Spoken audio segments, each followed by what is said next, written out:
It would be kind of funny. Okay, I'm gonna play this one here. This is a mainstream clip, but I mean, we do get a lot of US listeners, and everyone always wants to talk about how great our healthcare system is. So this is nice little piece on the Canadian healthcare system. 35-year-old Jonah Imeson was escorted to the emergency room while he was at the Moncton Hospital for an appointment in early June. He felt pain in his chest and numbness in his arm, telltale signs of a heart attack. I then was sat in the ER waiting room, and I was there 3:30 Wednesday, and I didn't get in until 4 a.m. Thursday morning.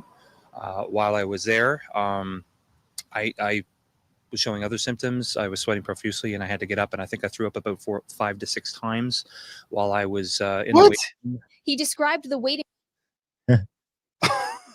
Wait, Oh my God. So he couldn't even get to like a bed? I mean, they couldn't even give him a bed? Wait till you get to the end, dude.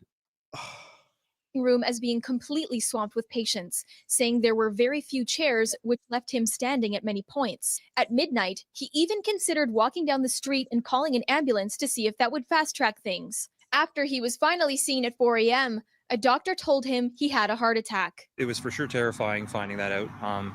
And to top it all off, a statement that was said to me actually by one of the doctors was, even though I was very tired while in the waiting room, it's a good thing I didn't fall asleep, because there's a very good chance I wouldn't have woken up. Imeson says his experience shows just how bad the state of the healthcare system is in New Brunswick. So in other words, their inability saved him. I mean, if they would have put him in a bed, he probably would have died. Well, if they would have put him in bed, I would have think that they would have had like a doctor to see him. Usually, no, but I mean, who knows? Here, relax. Here, wait for the doctor. Even if they would have gave him a chair, he might have died. He had to stand up.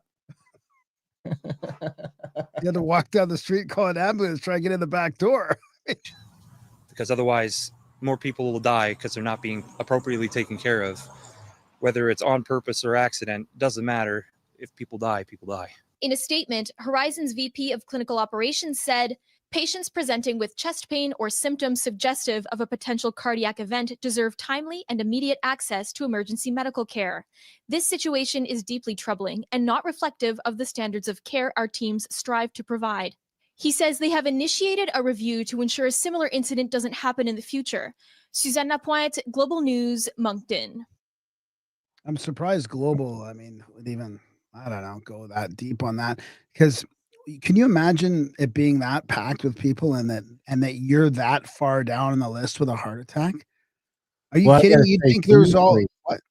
When I went in with my heart problems years ago when I was still doing the cocaine, like 20 years ago, when I went into the doctor, and because I thought I was having a heart attack, my buddy Kyle drove me there. I was like, fuck, something's not good. So I went there and I told them what was happening, and they like took my blood pressure and like immediately escorted me into the back.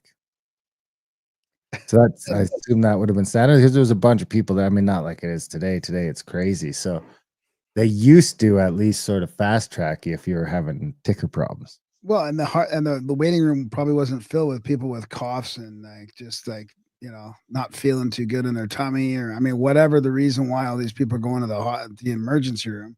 Maybe because they don't have a family doctor anymore, so everybody's going there to get their re-ups on their prescriptions. Who knows?